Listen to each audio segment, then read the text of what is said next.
Okay, folks, hello there. As I mentioned, my name is Chris. I'm Chris Adams. Welcome to my talk, Greening Digital with Django.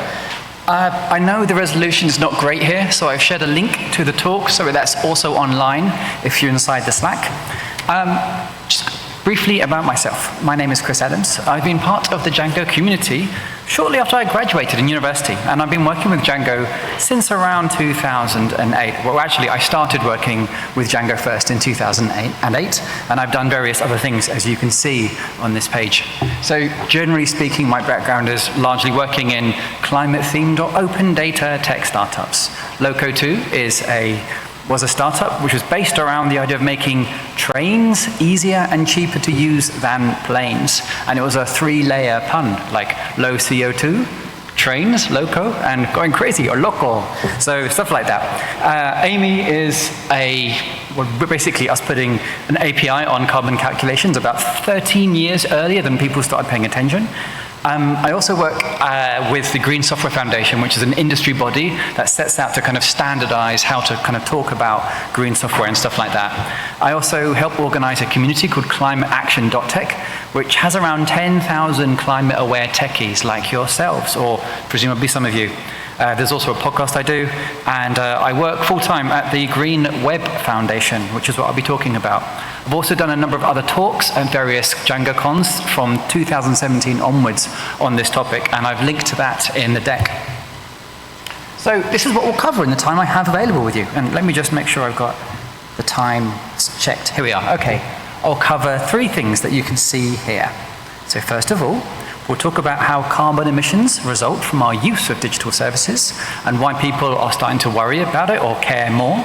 We'll talk about how they're measured and estimated and the common tools you might use if you were to do this. And then we'll talk about why Django is particularly well placed, in my opinion, to help with greening digital. Now, this deck is online. There's loads of links and loads of notes. If you have your phone, you can take a picture of that, and that will link directly to that. But we also have the link to this, and I've shared it inside the Slack. All right? So, oh, sorry, folks. Some of you will take it. All right, everyone's got that? Good. Okay. So the Green Web Foundation, this is where I work. We are working towards a fossil-free internet by 2030. We do this, but we do this in a few different ways, which I'll talk about.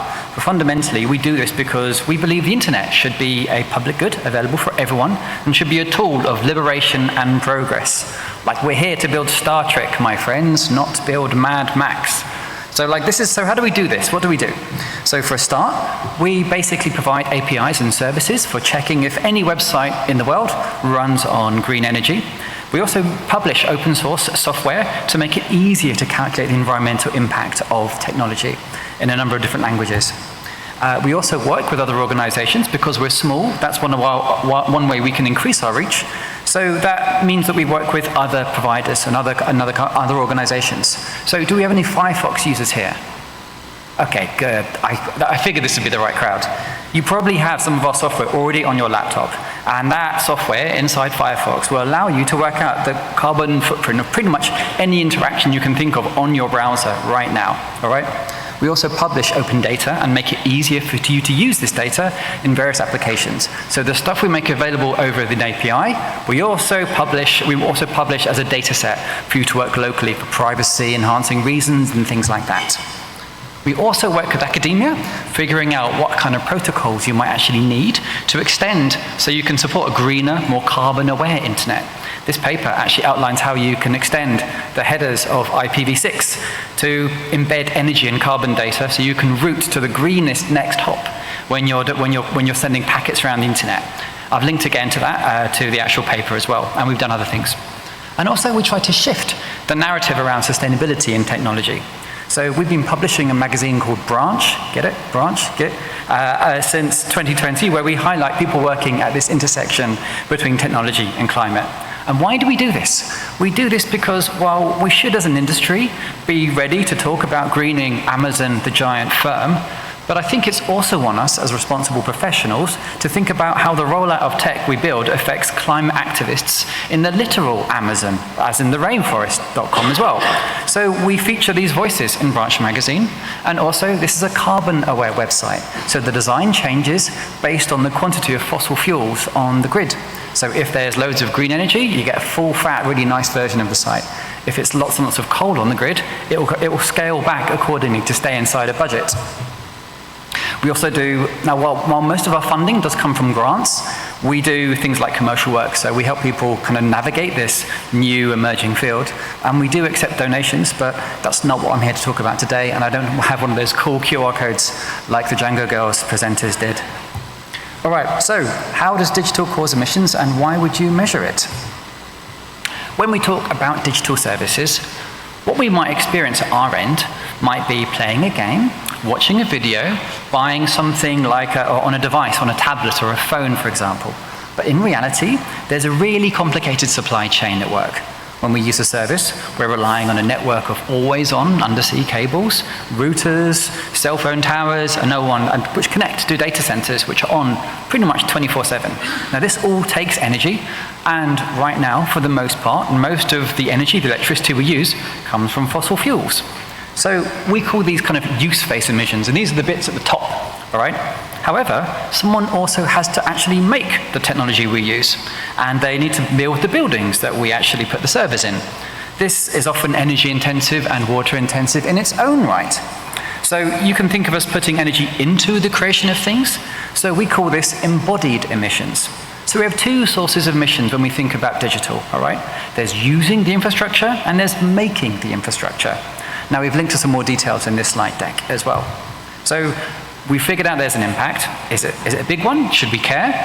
Generally speaking, if you work in industry, you will say the carbon footprint of technology is around 1 to 2%, which is kind of large. If you're an activist, you might say it's close to between 4 and 5%, and there are ongoing bun fights in academia all about this. Now, I don't know about you folks, but when I hear 2% of global emissions, like, is that a lot? What is that comparable to? So I think it's easier to think about this in terms of a sector that you might compare it to. So that 2% figure, that's kind of about the same as the entire aviation industry. Now, quite a few people use this as a comparison, but one problem is that 50% of all the emissions in aviation come from 1% of the people doing the flying. So moreover, most people in the world, they haven't flown, they're never going to fly. And I think that this is not necessarily the best thing to compare it to. Instead, I suggest thinking about shipping as a comparison. So 90% of the goods we use, they come by ship, and it has a comparable carbon footprint of around 2 to 3% of global emissions. Also, for most of us, shipping isn't something we experience directly, but we know that it takes massive boats burning huge amounts of dirty fuel to power the global economy. And while we know that shipping makes things convenient, I don't think we would say it's clean. Now, almost all of us rely on shipping, just like almost all of us rely on the internet. And if you want to keep using the internet, we need to find a way to clean it up, because I don't know about you folks, but I do not want to stop using the internet. Now, in the world of shipping, it's hard work, but we are seeing this take place. Now, there's a company, Maersk, which is the one with the blue boat behind you. Last year, they ran their first ever container ship running on entirely fossil-free fuel. So we know this stuff is doable, it's just kind of hard. Now, right now, the internet is a bit like shipping in that it's massive in scale, mostly runs on fossil fuels, and is somewhat invisible. So it's the biggest machine we've ever built, and it mostly runs on fossil fuels. So why would I care beyond feeling a little bit kind of bad about this, I suppose? Like, how does this affect me, apart from feeling the whole kind of climate anxiety thing, I suppose? So there are two trends I think that you might want to know about as technologists that kind of happened recently. So, and I call these trends climate disclosure, which you may be familiar with already, and a new one, which I'm calling climate response. And these are concepts I'd like you to take away. So we're used to thinking about things being small, or it's good to make things smaller when you talk about kind of climate. But I think it's better to think in terms of having a really big, bold, honking great climate response inside an organization, because we need to see, like, we're in a climate emergency, you need emergency responses, and also we need to make these changes ambitious and transformational if you want to make them basically attractive, or for people to get on board with them. So let's look at climate disclosure first. You can think of climate disclosure being the thing that governments and investors are really calling for right now. So I've linked to two acts in this talk, but the TLDR on the left is basically what you can see on the left.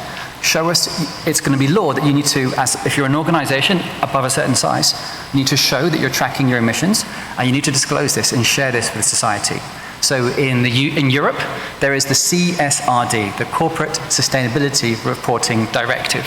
And in the US, the largest state the largest economy in America, California, they have the CCDAA Act, which pretty much requires the same things. And it looks like lots of states will be adopting this as a kind of default. Now, the thing that's interesting is that these are actually starting to have some teeth. So in Europe, when you have a directive, which is it's a little bit like having a Python class that you then need to kind of subclass into your own country, then put into your own laws. That's kind of how it works, basically. And France were the first of all the countries in Europe to basically do this kind of transposing or subclassing into their one. And they've got some pretty impressive stuff. They basically their implementation is really, really badass, and it goes quite a bit further than what you'd be seeing in other countries. And as you can see, well, I'm not sure if you can see this, I'll read this out for you at the back. Basically, corporate directors, there's a risk of jail time for people at the very top if they don't actually start disclosing this information. So I think most bosses would prefer not to go to jail. So they're probably going to talk to you about, okay, how do we disclose this thing because it's part of our emissions now. Now, just like money, accounting has accepted standards, we have standards for disclosing an environmental impact too. Now, you won't be able to see too much of this, and in the world of carbon accounting, there is this thing called the GHG protocol, the greenhouse gas protocol. They list all the things that you might need to kind of categorize and include in your disclosure. And just like accounting, it's extremely detailed. And I'm sharing this with you here, not because I want you to memorize it, but because, just to give you an idea, it's there. I'm going to share with you a mental model that I use to kind of think about this and explain to other people. I use coffee as a mechanism to help me think about scoped emissions and the role they might play. You can think of scoped emissions like carbon emissions in the sense that scope 1, this might be things like direct emissions. If you boiled water by burning gas to heat up a kettle, and then there's carbon dioxide emitted, that's scope 1, that's your direct emissions, all right? Scope 2 is emissions from electricity that you purchase. Let's say you've got an electric kettle to heat up water that you're then going to use to make coffee. Someone's burning coal somewhere, but you don't see it, but you just see the power bill. Scope 3 is the entire supply chain. So there's going to be an entire supply chain along with all these emissions associated if you walk into a cafe and get like a flat white or something, all right? Now, for most organizations, websites count as scope 3, basically. And if you're in a large firm, you need to report some of this. But if you're in a smaller firm, because they need to report their supply chain, you're probably going to need, your organization will likely need to provide these numbers to the people upstream. So if you sell to a firm that has to report, they will be asking for this stuff for you. And also, on the right-hand side, there's a thing which I'm pointing to which shows the use of sold products. Some organizations, that makes up a material amount of their footprint.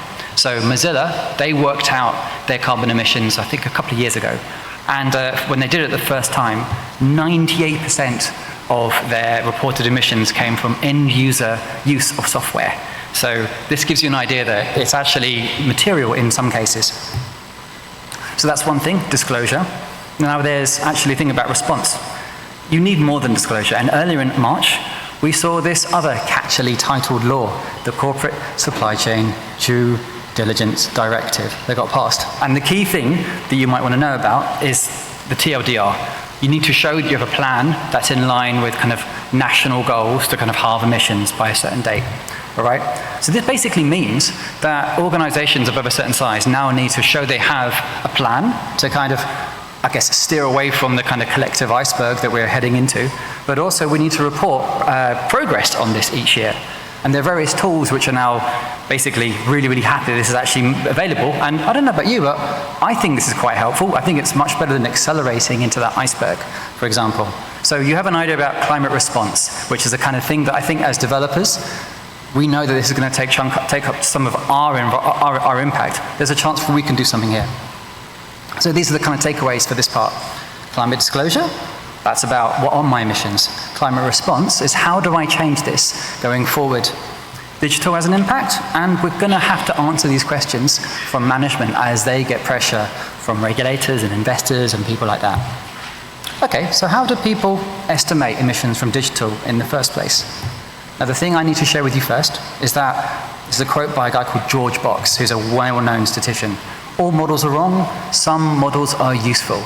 This applies in digital. It also applies in pretty much all of carbon calculation across every single sector you can imagine. You can think of there being two main kinds of tools for understanding the carbon emission from digital.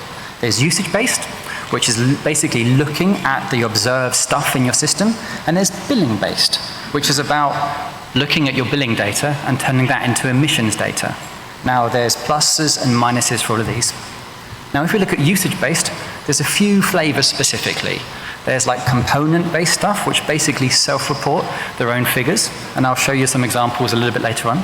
There's system-based tooling, which looks at maybe the entire service you might make available.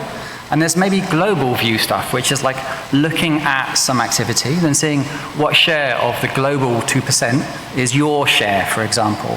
Likewise, when you look at billing, there's like native tools, so Amazon, Google, and Microsoft have their own calculators.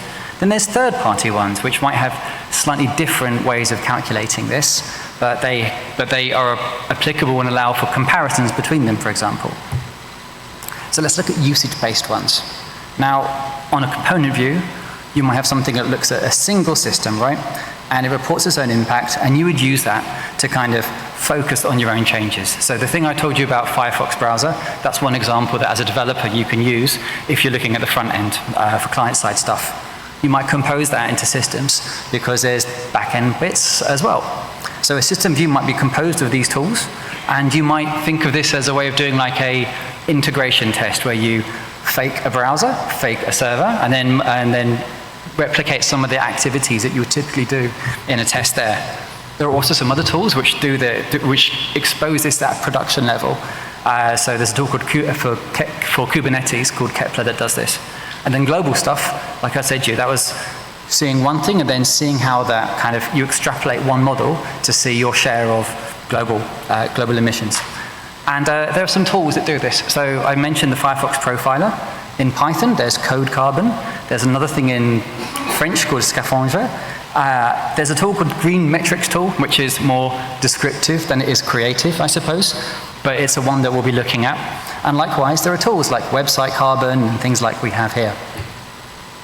If we look at billing, these are the things you might want to know if someone's asking you about this. Okay, billing native stuff. They will take your billing data and turn it into a carbon figure.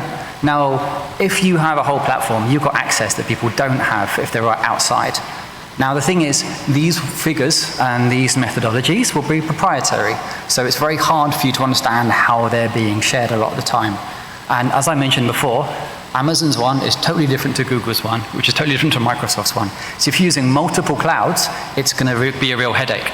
Third-party ones, they are easier to compare, but because they don't have this kind of access, you'll often have large providers basically saying, well, ours is better because we've got access. And this is why you see laws calling for disclosure now, don't you? Now, there's some examples. I've mentioned Microsoft have one, Amazon have one, Google have one, OVH have one, Platform.sh also has one, and if you're a customer, they will give you these figures. And then if you wanted to look at this yourself, there are tools like Cloud Carbon Footprint, which is open source, written in JavaScript. There's OpenCost, which is written in Go, and there's a few other ones as well. Green Pixie is a particularly well-known one now. And if you are hearing from your boss asking you to figure out what these numbers are, you're probably going to start with basically the billing-based tools because you've already got that data.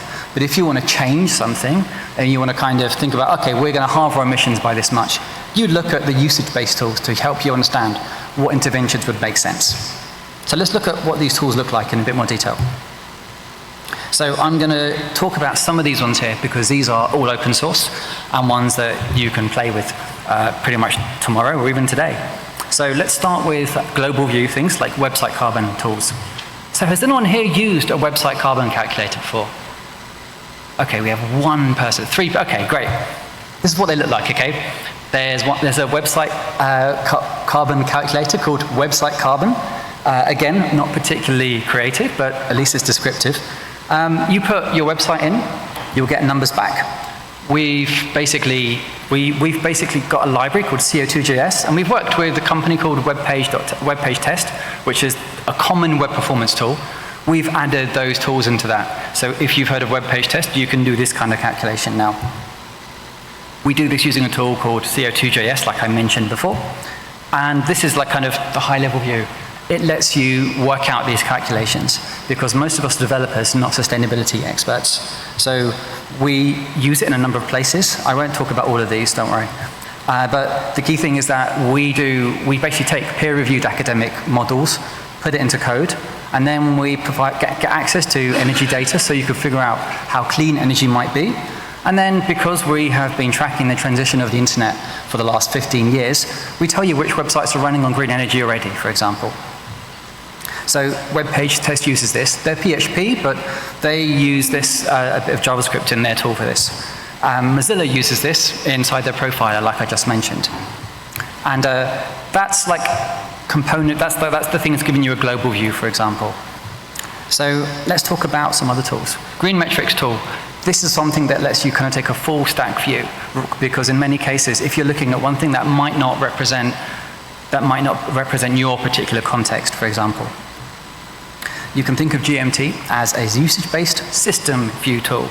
You can create a scenario like you would do for an integration test, simulate various interactions, and then you can get an idea about what the environmental impacts of certain things you're supporting in your browser to do. And it works a bit like this. This is how GMT, Green Metrics Tool people, explain it. They set up Docker, and then for each single part of each Dockerized container, they listen and they track some of the metrics from that, and they re-expose that for people. And this lets you do some cool things, in my view. You can see, like, well, is it going to actually make much of a difference if I kind of pre-compile stuff, then serve a bunch of static pages, for example, versus serving things dynamically?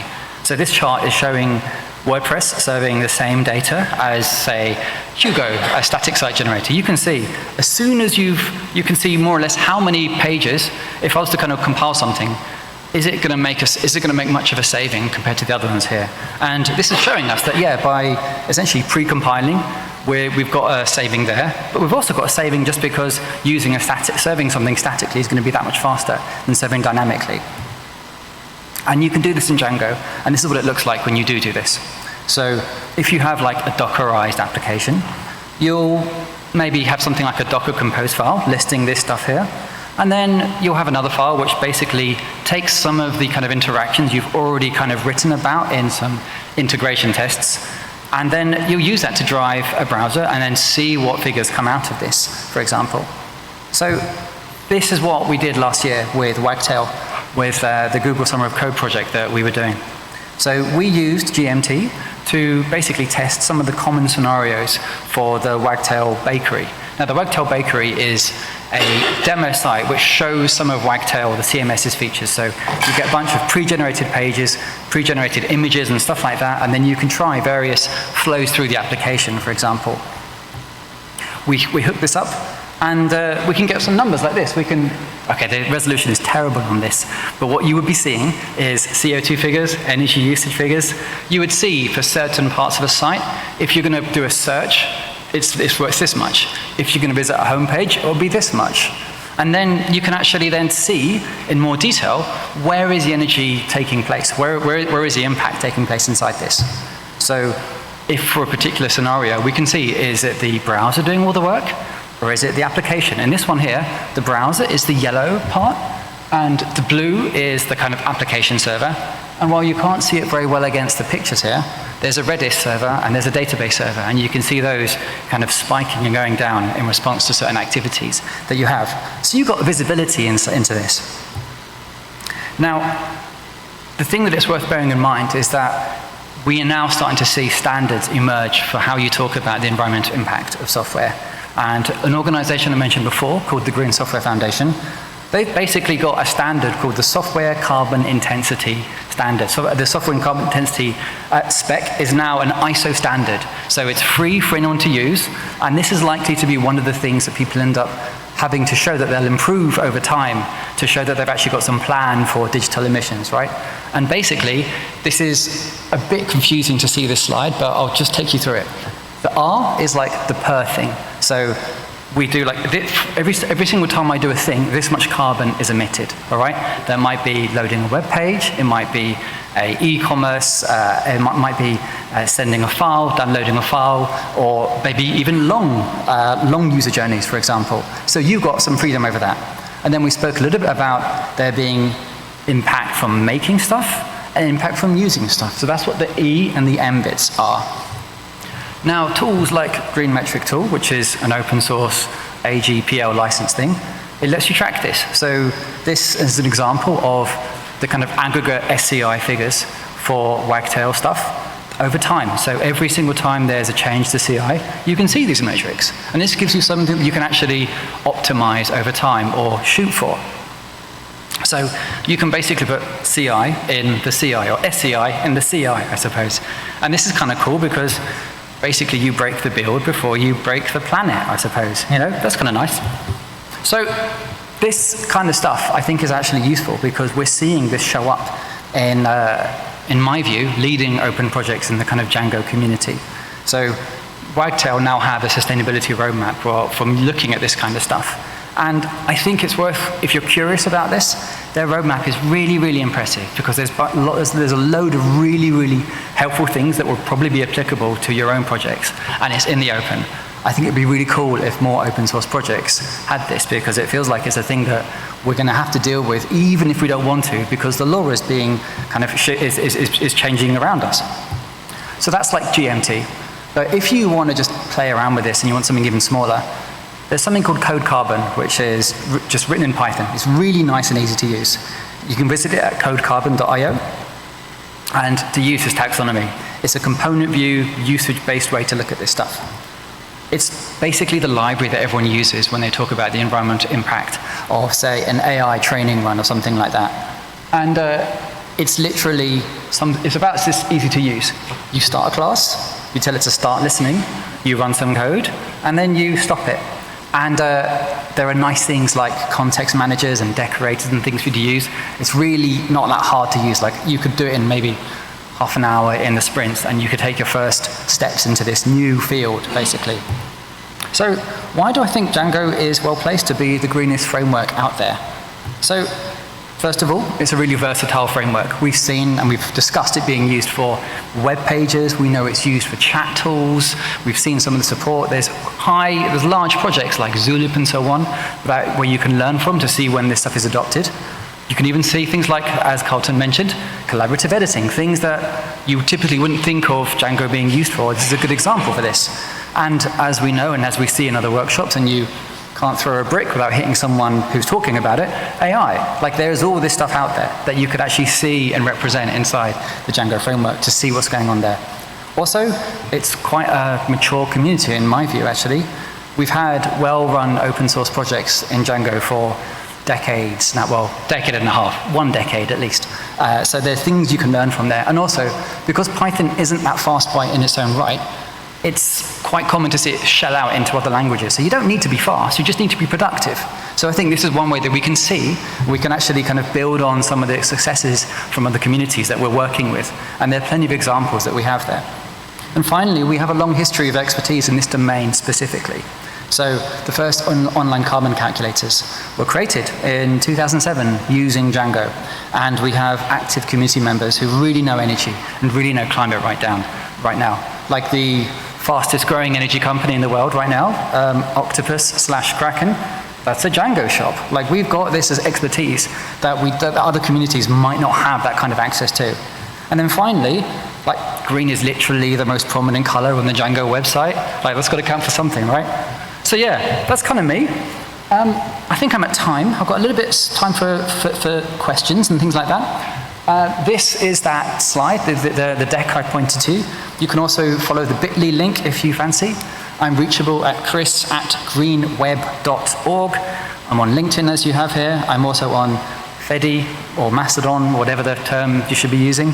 I don't know if it's a bit kind of GNU/Linux, right? Should you call it Mastodon? Should you call it Fedi? I don't know. But yeah, and then if you want to find other like-minded people, there's a community, climateaction.tech, 10,000 other techies trying to figure out how to do all this stuff.